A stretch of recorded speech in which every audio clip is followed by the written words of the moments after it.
आप सभी का स्वागत है अन्नपूर्णा क्लासेस में।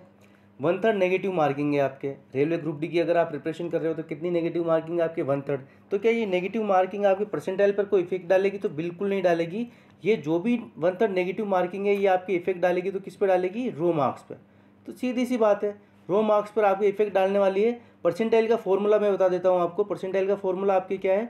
परसेंटाइल का फॉर्मूला है आपका ये कि परसेंटाइल स्कोर क्या हुआ आपके, इसमें कहीं भी आपको एक्यूरेसी या नेगेटिविटी का कहीं आपको कॉलम दिख रहा है? बिल्कुल नहीं दिख रहा। तो आपका यहाँ नेगेटिव का कोई इफेक्ट नहीं है।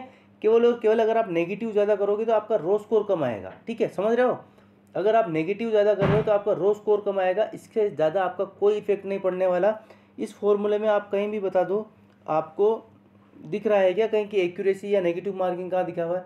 कहीं भी नहीं है। तो दिमाग से ये आपके भ्रम निकाल देना कि मैं अगर नेगेटिव ज़्यादा करूँगा तो मेरे परसेंटाइल में नंबर कम बढ़ेंगे। ऐसा कुछ नहीं है। और परसेंटाइल वैसे भी परसेंटाइल होता है, वहाँ नंबर का कोई मैटर ही नहीं करता। अगर आप आपकी शिफ्ट के टॉपर हैं तो आपके परसेंटाइल सबसे अच्छे होंगे, और जैसे जैसे आप नीचे आते जाएंगे आपके परसेंटाइल कम होते रहेंगे।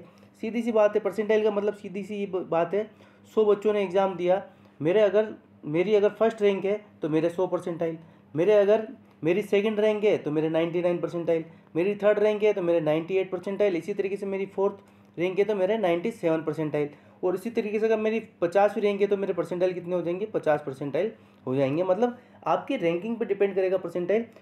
नेगेटिव कम करने चाहिए। नेगेटिव कम इसलिए करने चाहिए, उसका मैं एक आपको रीज़न बता देता हूँ कि नेगेटिव इफेक्ट कहीं नहीं डाल रहा, लेकिन जितने ज़्यादा नेगेटिव होंगे आपके रो मार्क्स कम होंगे। यही बात होती है ना कि रो मार्क्स कम हो रहे हैं तो ये इफेक्ट डालता है। इसके अलावा नॉर्मलाइजेशन या परसेंटाइल पे कोई इफेक्ट नहीं है आपके नेगेटिव मार्किंग का। नेगेटिव मार्किंग केवल आपके रो मार्क्स पर इफेक्ट डालेगी। और एक चीज़ और बता देता हूँ मैं, जो मैं खुद बिलीव करता हूँ, अगर आपको पेपर देने जाते हो तो जहाँ आपके 2 क्वेश्चन में डाउट होता है, जहाँ आपने देखा होता है वो उसको आपको अटेम्प्ट करना चाहिए।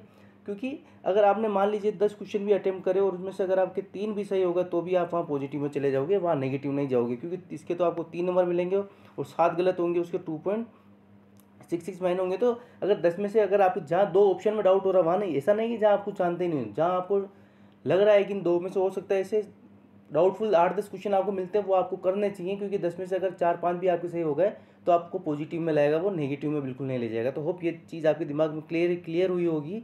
नेगेटिव मार्किंग आपके परसेंटाइल में कोई इफेक्ट नहीं डालेगी। तो आप अटेम्प्ट करना चाहते हैं, अगर आप डाउटफुल, ऐसा नहीं हो कि एक्यूरेसी के चक्कर में आप क्वेश्चन ही 50-60 अटेम्प्ट करके आए और फिर आगे आपके लफड़े हो। तो मिलते हैं नेक्स्ट वीडियो में, तब तक के लिए धन्यवाद। होप ये चीज़ आपके क्लियर हो गई होगी।